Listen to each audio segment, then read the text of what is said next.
travail du groupe, c'est important.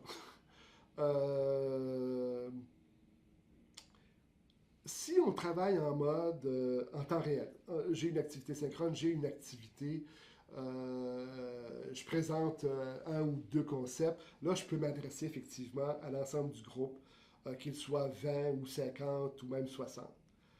Mais attention, si vous les faites travailler, moi j'aime bien diviser mon groupe, même dans mes activités synchrones, et avoir des activités synchrones avec chacun des groupes.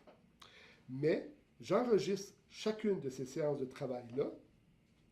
Alors, supposons que j'ai 60 étudiants, je divise mon groupe en 3 sous-groupes, 20, 20, 20. Je vais aborder avec le groupe A la thématique A, avec le groupe B la thématique B, puis avec le groupe C la thématique C. Et je vais enregistrer mon intervention que je fais avec eux.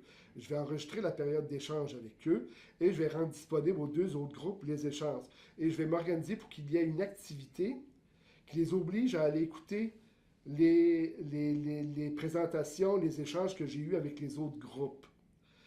C'est plus productif, ça amène davantage les étudiants à participer que si vous laissez le grand groupe, que si vous travaillez avec un groupe de 60. Alors, le travail en sous-groupe, il est intéressant. Le travail en sous-groupe doit nécessairement utiliser soit le wiki ou un outil comme Google Drive, un document OneDrive ou je ne sais trop quelle technologie, là, ça peut dépendre parce que je veux avoir des traces. Donc, le travail en sous-groupe est plus productif que faire travailler un groupe de 60 personnes. Sauf, comme je vous le disais, c'est important, si vous donnez une présentation, là, vous pouvez le faire devant 60 personnes. Donc, la taille du groupe, grand groupe, j'essaie de réduire autant que possible le grand groupe, de le diviser en sous-groupes. Mais ce qui est important, c'est de rendre le travail qui est fait en sous-groupe interdépendant. Il faut que les groupes deviennent interdépendants. Et ça peut même jusqu'à aller que le groupe C a besoin du travail de A pour continuer son propre travail. Vous me suivez? Alors, vous les rendez interdépendants. Moi, je trouve ça important de prévoir cette dépendance. Là, vous allez me dire, oui, mais là, tu joues dans la conception, Bernard. Tu n'es plus dans la prestation. Non, je peux être dans la prestation. Parce que, par exemple, il y a justement une activité qui est destinée au grand groupe. Il n'y a rien qui vous empêche de diviser ce travail-là.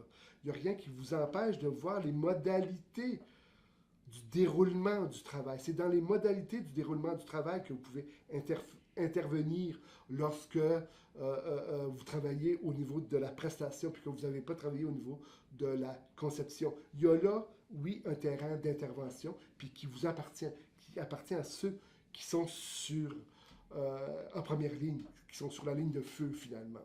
Donc, il y a là des interventions possibles.